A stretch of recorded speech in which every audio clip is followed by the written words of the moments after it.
Are you looking for an internet talk radio station for your podcast? Look no further. At the helm of Passionate World Talk Radio are two women that want to provide a spot for you and your podcast to be heard. There are many other places for your podcast, but PWTR has the audience. You will not be disappointed. Our station has been on the internet for the past 16 years. Call us for more information.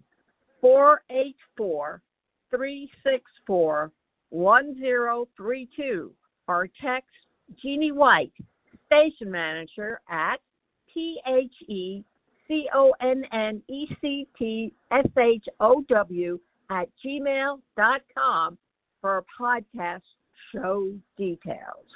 This episode of the Energy Stoners Cafe is sponsored by Passionate World Talk Radio and Lillian Caldwell. PassionateWorldTalkRadio.com. Welcome to Passionate World Talk Radio. Educate, enlighten, entertain. Welcome to the Energy Stoners Cafe. My name is Toni Quest, and I'm really happy that you're here. I like to interview the most interesting people I can find on the planet. So grab a cup of coffee, sit down, relax, and listen. You're going to find that these guests are so intriguing, you'll wonder why you didn't know about them before. Hi, everybody. Welcome back to the Energy Stoners Cafe. As always, I like to find the most interesting people I can find on the planet. Tonight, I have a great guest. His name is Mark Scotch. Scotch like butterscotch. Like butterscotch. I want to say like Scotch whiskey. That's what I say. That's what you say, right? Yep. Well, Mark Scotch is an outstanding person. And the reason I'm interviewing him is because we have a mutual acquaintance, a mutual friend. And she is a kidney recipient. She received a kidney, not from Mark, but Mark is a kidney donor. And I'm very fascinated with people and just the whole idea of someone actually giving up a kidney to somebody that they don't even know, to a total stranger. I think that is probably the ultimate demonstration of love for mankind, for humankind. Tell us more about this, Mark. How did you get involved in donating your kidney to a stranger? Well, it was quite by accident. My wife and I were driving from Wisconsin to Texas a couple winters ago, and we were going through Louisiana. And we just happened to stop for the night and went into a microbrewery, brew pub, and to have a beer and some dinner. And there was a guy sitting next to me at the bar, actually, and we just started talking. And come to find out, he, after about an hour of talking, he had to go home. And I said, really? He goes, yeah. And I said, okay. And he said, yeah, I have to go home and get hooked up to dialysis. He was stage 4 kidney failure, and he went on dialysis every night for 10 hours. And he'd been doing it for a few months already. Wow. Yeah, and it was just off the wall, and I didn't expect that. But you know, my sister-in-law had donated about 14 years ago, and I knew you could donate a kidney and live. But as soon as he said that, I just said, well, you know what? I think I can give you one of my kidneys. A stranger. Well, I knew him for like an hour. Well, yeah, and you met him in a bar. Yeah, well. Wow, come on. That's so interesting. And so you felt compelled to do that. So you had a conversation with him that was so compelling, so deep. You felt enough compassion for this stranger to give up a kidney. Yeah, you know, he was so full of energy and so full of life, and it just took me by surprise. And it just seemed, when he said, I'm looking for a kidney, he wasn't asking. He was just telling me that like you would tell a friend, you know. And it's just like, you know what? Yeah, it's just some reason. It just, the way he came across to me in that short period of time created that empathy, like I guess you could say. And I just thought that was the thing to do. Well, it says a lot about you. So tell me what the process was like. What happened next? Well, he gave me the name of his coordinator, which happened to be in Shreveport. Louisiana. Yep, Shreveport, Louisiana. And then I started the process of talking to this coordinator at the transplant facility. found out I was going to have to travel to Shreveport a number of times to get this accomplished. Evaluation, blood work, pre-op surgery. The thing that kind of was bothering me, that thing didn't bother me too much, the whole idea of going through the process. But what did concern me was if there were complications after surgery, you have to go to the same hospital that did the surgery. So in the back of my mind, I was concerned about that. But then in the process of learning about donation, I really got on the internet and started learning for myself what it would take. And I was just amazed at how much I did not know about the transplant community. And when I found out I was going to have to go to Louisiana so many times, I decided to plan this, maybe some bike rides down to Mississippi, because I like to ride bike. And there was these levee roads and some of these back roads by the river. And I thought, well, I'll just, ride some of those trails and some of those roads, on some of the trips. So I was kind of fomenting a plan to ride a bike for part of that. But at the same time, I was starting to learn about the kidney community. And I think when I read that 13 people die every day in this country waiting for a kidney, I decided to turn those joy rides into a ride to share what my wife and I had learned and talk to as many people as we could about the fact that there's such a dire and urgent need for living kidney donors. So in that process, I got to talking with a person who directed me to the National Kidney Registry. It's nkr.org. And I found out that there isn't really a standardized way to do this in this country, but the NKR registry allows people to do what's called a voucher program. And they've got about 100 hospitals in this registry. They have a pool of recipients and a pool of donors and hospitals all across the country. And I was able to get all my evaluation done, my surgery done, everything done up in Madison, Wisconsin. I did not have to go to Shreveport. And Hugh Smith, the guy that I met, I did have to ask him if he wanted to get registered in Jackson, Mississippi, because that was part of the NKR hospital pool. And he did, of course. And because of that, I was able to donate Madison, name him as my voucher recipient, which gave him priority on the wait list. And within a few short months, then he got a kidney. Wow. Yeah. So you don't have to be a match. You don't have to be in the same area. You don't have to do it at the same time even. And one of the best things about this voucher program that I learned was that my kidney went to the best match at the time. And Hugh, my friend, when he was ready, he got the best kidney at the time. And what that means is that there's less chance of rejection, less pills to take and all that, medication. So it's such a big deal, and it's fairly new. It's only a couple of years old. So that's my story, basically. That's really interesting. And you've started something that's called, I don't know if you started it, but the Oregon Trail. Tell me what the Oregon Trail is. Well, the Oregon Trail turned into this ride that I was going to do to Mississippi just for fun. I decided to make it into an awareness ride. And a friend of mine suggested I call it the Oregon Trail. I like the name. So I can't even take credit for it. But it's I decided to ride my bicycle from Wisconsin from my house to Hugh's house in Natchitoches, Louisiana. So I put a route together. My wife drives our car. She's my support vehicle if I ever need anything. So far, luckily, we haven't really had to do too much with it. And so we do it together. I cover the first ride. I was putting in on average about 80 miles a day. We had 4 days that averaged over 100 miles, 4 days in a row. But that's a lot. Yeah, it's a lot on a mountain bike too, as yes. People can attest. Yes. But I don't like riding in traffic. I don't even have a road bike, so I use my mountain bike set up like a gravel bike, and then because my kidney went to New York, I decided to ride to New York as well, but just turned out logistically better for us to ride from Martha's Vineyard. I left Martha's Vineyard on September 19th and have been riding. Of this year. So it's just like a week ago. Yep, just a little over a week. Wow, okay. All right, so how did it go? Good. So far, it's been going great. We've had great weather when we left Martha's Vineyard. I had a friend that rode with me for a few days. The only mishap we had was a couple days ago when my seat post broke on my bike. Oh. Along with the seat, and we couldn't get the post out of the frame. for people that ride bikes know what that means. So I took it to the bike shop. We couldn't get it out. We had to break it off. And I ended up going to a small machine shop, family machine shop, and we fabricated a piece and got the bike back going again. So it's working fine. Great. Thank goodness. Now, how many miles have you logged? I know it's been like over 1,600 miles. Yeah, the whole ride from Martha's Vineyard to Wisconsin's right at 1,600. I'm not even halfway yet. Halfway is going to be between Erie, Pennsylvania, and Cleveland, Ohio. And so I'm right now in Medina. I'm almost to Niagara Falls. So I'm almost halfway. What motivates you to do this? This is a huge undertaking.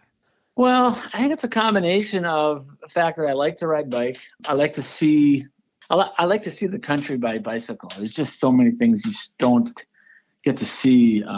It's so different from a car. And I've done a lot of even motorcycle riding. It's even different than a motorcycle. There's a joke about, stopping to smell the roses. Well, we just kind of slow down in all these communities. We can smell them as we ride by. Oh, nice. Okay. I like the idea of riding a bike, and I've done some ultra distance riding, some long distance, so I'm used to that. I know what that takes. And I just thought it was a great way to meet people one-on-one, people that don't know. I mean, people that are in the transplant community, they know what's going on. They know the facts. But the solution to this 13 people dying every day is people out on the street that don't know what's going on, basically. And I feel like I was like that. My wife and I were like that. So I'm trying to meet people one-on-one. We're stopping at any place with media. We've done mayoral proclamations. I was at the University of Rochester Medical Center yesterday. One of their surgeons that heads the transplant department rode with me 20 miles. He's a biker. And Medina, small town of Medina here in New York. Tomorrow I'll be going into their hospital and their dialysis center. We're going to be doing a program there. So Cleveland Clinics is going to be hosting me for a media shoot, if you will, to try and get word out. And just all along the way, we've just contacted as many people as we can to try to get the word out that there's an urgent and dire need. And I'm just trying to prove that, I'm 65 and a half years old. Whoa. Yeah. And that you can donate a kidney and go back to what you were doing before. It doesn't change your lifestyle. So what did you do before this? I mean, you obviously, I'm obvious, I wouldn't say that. I'm imagining that you had a vocation, a career throughout your life. Like, what did you do before you got involved with this? I did a lot of traveling for work. I traveled to paper mills. I worked in paper mills for different companies. And so I did a lot of traveling, and I always had my bike with me. Every chance I got, I rode my bike, or I had something like a canoe or a kayak on top of my Jeep. So up in the Midwest, visiting paper mills. So I would, spend my off time doing things like that anyway. So it was pretty natural to just decide to ride a bike.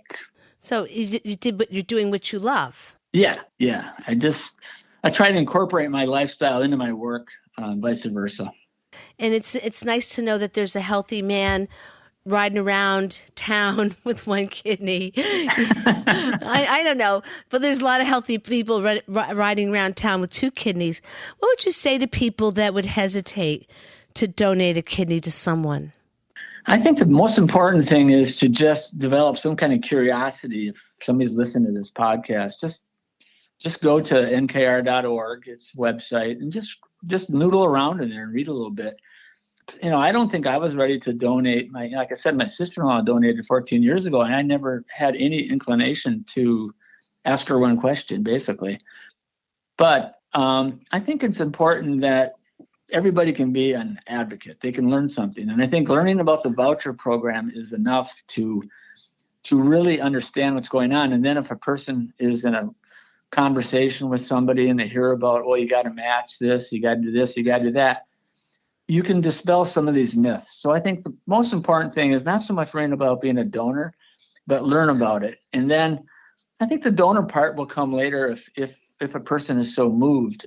The biggest thing is to get evaluated. Yeah. They only take healthy people. So the decision to donate can only be made after you're cleared to donate. And that takes, going and get evaluated. So. Right. So obviously you must be very healthy or you wouldn't be able to give up a kidney so fast. I know that I'm just going to say the person that connected us for this interview, her name is Lisa Thompson. She's a kidney recipient, not your kidney. She got somebody else's kidney. What she said to me, I've had many conversations with her. As a matter of fact, I've interviewed her.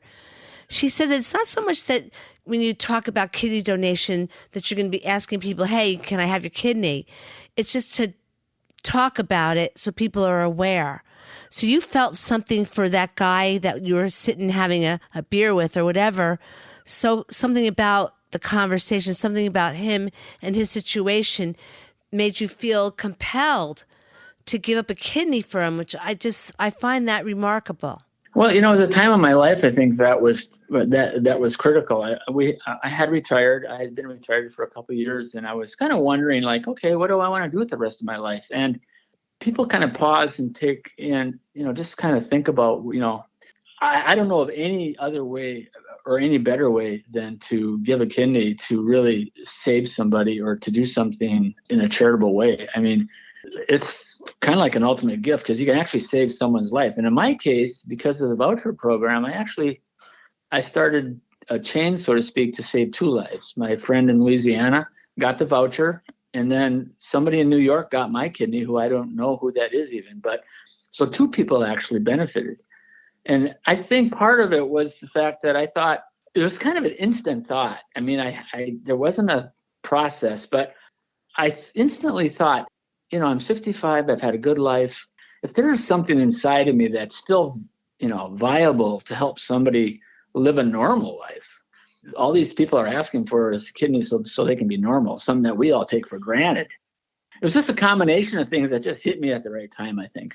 So it was time. It sounds like it was timing. I had a cousin who had kidney disease as a young kid, 11 years old, but he survived it. But he walks around with one dead kidney. I don't know what that means. One functions, one doesn't. But I've seen what kidney disease can look like in a young person. But getting off of that, getting back to you, do you have a blog or a video log of your profile so people can actually take a look at what you're doing? Yes, I've got a Facebook page called The Oregon Trail. The Oregon Trail. Yeah, it'll try and take you to the game or to the state, but it's Oregon like kidney Oregon, the Oregon Trail. And then I have a Facebook page as well called theoregontrail.org. So that's where people can find out all about you. I think people should go to it. Go to Facebook, look up the Oregon Trail. And I think what you're doing is really very much, I'm very awestruck by it. Because the fact that it's a total stranger, but the way you talk about it, you make it sound like such a casual decision. Well, in the beginning, I was very cavalier about it to the point of I had to stop and check myself a little bit because it is a big deal. It's a surgery. Yeah. And I wasn't too concerned about the surgery because I felt that it's almost routine. The doctors know exactly what they're going to do, and you have to be healthy to donate. So, I was going into the hospital as a healthy person. I came out as a healthy person. I mean, that's pretty unusual in a hospital setting, if you think about it. I wasn't too concerned because I have faith in the medical community, and I didn't have a problem with that. I really didn't have any issue like what could happen. I could get hit by a car tomorrow going across the street. That's about how I felt about it. Mm-hmm. The odds. The odds. So what was it like? How long was your recovery from the surgery? Because I know a lot of people will want to know that. If they're considering it, that might be a question. Like, how long did it take you to recover from the surgery? Well, I went in like 6:30. It was my surgery, 6:30 in the morning. And I had my surgery. And by, I think, 12 o'clock, I woke up for a couple minutes, fell back asleep. And then I woke up at 3 o'clock in the afternoon, feeling pretty good. I was walking in a few hours to have you get up right away as soon as you can. Spent the night, and I went home the next day. Wow. That's not uncommon, but on the ride home, we live about 90 miles from the hospital, and on the ride home, I definitely could have probably spent one more day in the hospital, and it wouldn't have hurt at all. Wow. But, the recovery, so they have to make an incision, a small incision, to get the kidney out. The rest of the surgery is all done laparoscopically. So the only restrictions I had were 6 to 8 weeks of 10-pound weight limit. in terms of lifting. Yeah, because you don't want to risk a hernia because they actually had to. And they do such interesting things now. When they made the incision so they can get the kidney out, make a cut right below your belt buckle, where your belt buckle would be. And they don't even cut the muscle. They cut the skin and they separate the muscles so it doesn't have to heal back. They take it from the front, not the back? Correct. And that seems odd, but I guess it's hard to get at the kidney from the back because of the spine and ribs and things like that. Yeah, so they go from the front kind of side. Yeah, for me, it was pretty uneventful. I definitely had some fatigue the first week to 10 days. I was tired. I slept a lot, and that's normal.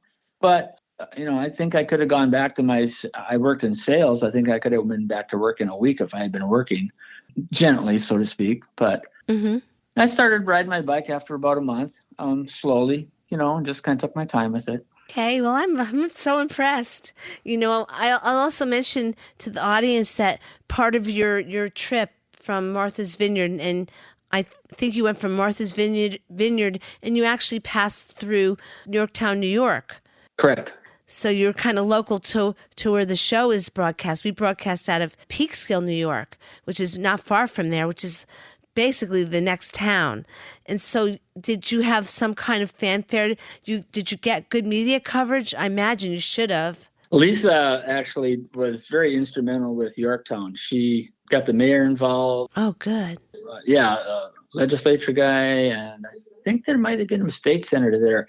It's kind of running together on me, but they read a proclamation just to try to build curiosity in the community. Okay, what's going on here? Why is it a big deal about giving a kidney and what's going on? Just to try to pique curiosity. So yes, Yorktown did a great job. We had dinner there at one of the restaurants. It was fun. And it sounds like you got well-deserved recognition. And the recipient, you have no idea who that is, except that they're from New York State. Is that correct? Yes, my kidney, I don't know who got it. I have reached out a couple times, but it's the type of thing where both parties have to reach out. And evidently the other party wants to remain anonymous, and that's absolutely fine with me. I mean, I know that whoever it is very appreciative, and that's enough for me. That's a beautiful thing that you did. I don't know that everybody would be so inclined to do something like that. I mean, there are many people that don't even want to put organ donor on their driver's license because they don't want people to know that they're willing until the last minute. So it's become, I don't know what it's become, but for some people, it's a very sensitive subject, organ donation, whether you're doing it being like a living recipient, or you just put something on your driver's license so people know if, God forbid, something happens to you, here, take my organs. I might die, someone else might live. But I think it's wonderful that you offer that to of yourself. Yes, I mean, since I've got involved in this, I've learned a lot, and I understand that there are a lot of people are hesitant to become deceased donors. I guess I've been one just because I thought, as a kid, it's like, well, why not? I know there's some people that have fear that somebody might decide that, hey, we need these organs. He's half dead, so let me take it, even though he could live. Yeah. And I have a hard time believing that really happens.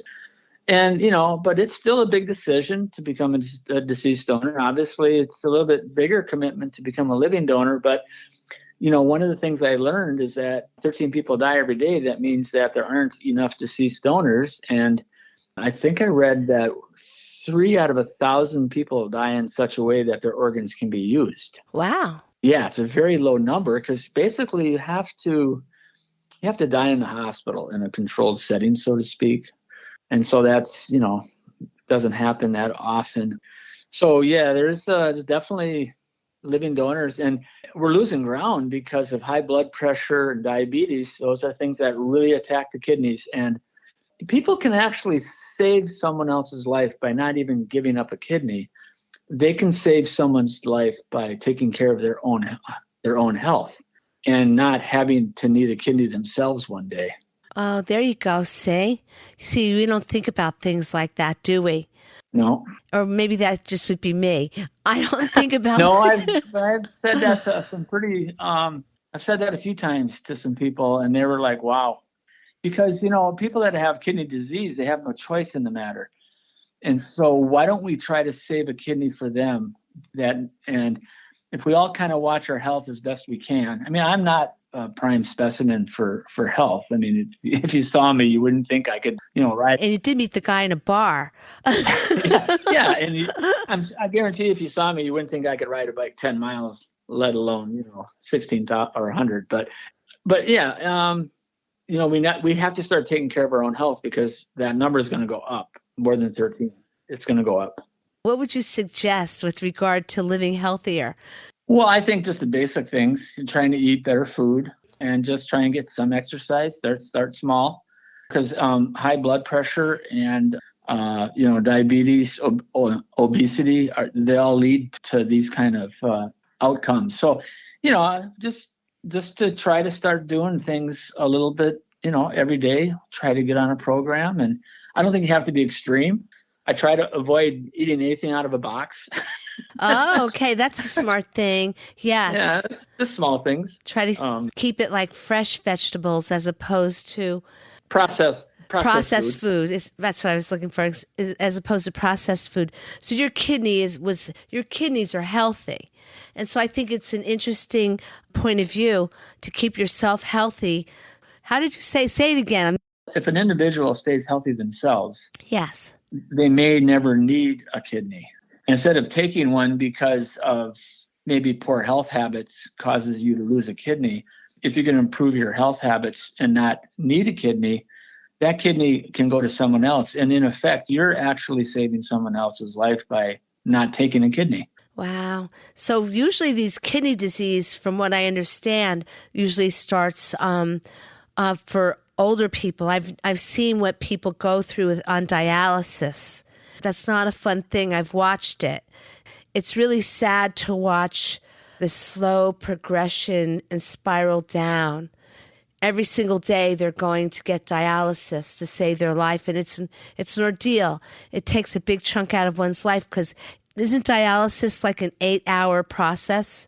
I don't know all the details. I know there's 2 kinds of dialysis. There's my friend in Louisiana. He was doing peritoneal, which means he did it at home. He did it every night. He got hooked up at 8 o'clock or 8:30 until 6 o'clock in the morning or something like that every night.